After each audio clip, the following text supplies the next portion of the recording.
Hey guys, welcome to Chromebook Tip Tuesdays, an ongoing series where we are going to try to tackle our most often asked questions around Chromebooks and Chrome OS in general.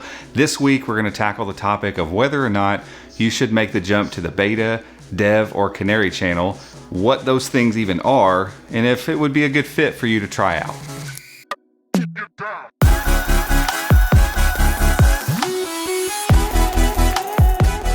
This Chromebook Tip Tuesday is brought to you by NordVPN. They're the VPN of choice for millions of users, Chromebook users, Mac, Windows, iOS, Android, doesn't matter. They keep your browsing secure when you're at home or out on the go. If you'd like to learn more about them, go to chromeunbox.com/NordVPN today.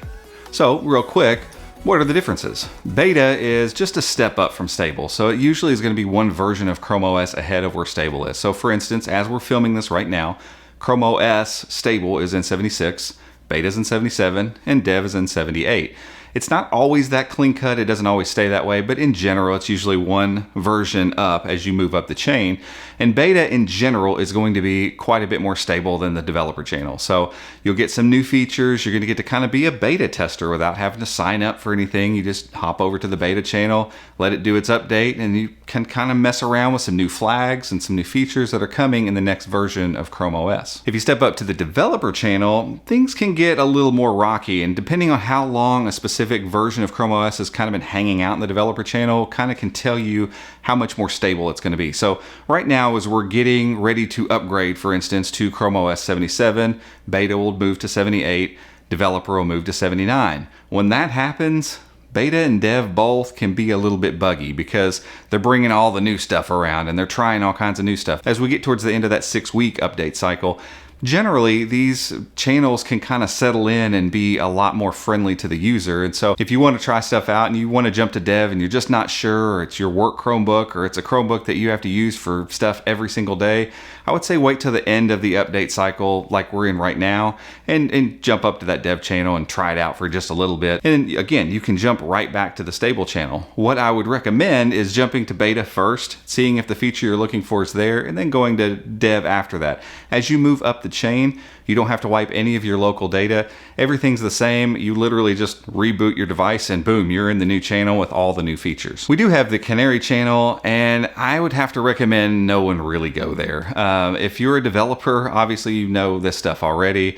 And if you're not, if you're just kind of a lay user and you just kind of like using Chromebooks and trying out stuff, Canary's almost always basically broken. I mean, they're trying cutting edge stuff that they haven't tested much at all, and it's hard to get into and it's hard to get out of. So I don't even want to really include that in this particular video because it just makes for a lot of difficulty for the user, and it's not a simple switch, and it's hard for me to recommend that you go there. So if you've reached this point and you're not scared off, or you're thinking to yourself, yeah, I'd like to give this a try, it's actually insanely simple to move through the channels. All you have to do is go to your settings, go all the way down to the left-hand side, About Chrome OS, Detailed Build Information, and then just click Change Channel and choose your channel. It's that simple.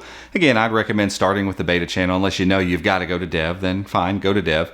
Either way, getting back to stable, you follow the exact same process. You go through the same process, you choose stable channel. It's just that once you go backwards, you're actually going to wipe the device and all the local storage on it and have to re-sign in and set your Chromebook up again from scratch. But that's kind of the benefit of Chrome OS, right? It's all cloud-based, all your stuff's still there. And that's it. There's really no mystery or scariness to these channels. These are just development channels, and they get a little more buggy as you move up, and they're a little more advanced as you move up. But they're there for developers, but they're also there for you as a user to go and try stuff, to go and see what's coming in Chrome OS. And so you don't have to be scared of them.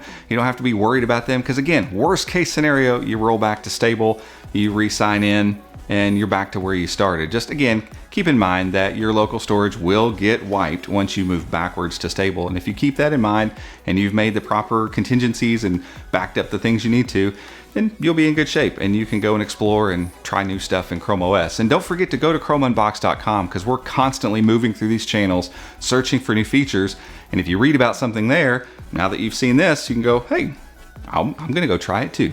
So guys, that's it for this one. If you liked it, give us a thumbs up. Hit the subscribe button down below. Make sure and click that notification bell if you'd like to be updated when we make further videos just like this one. See ya.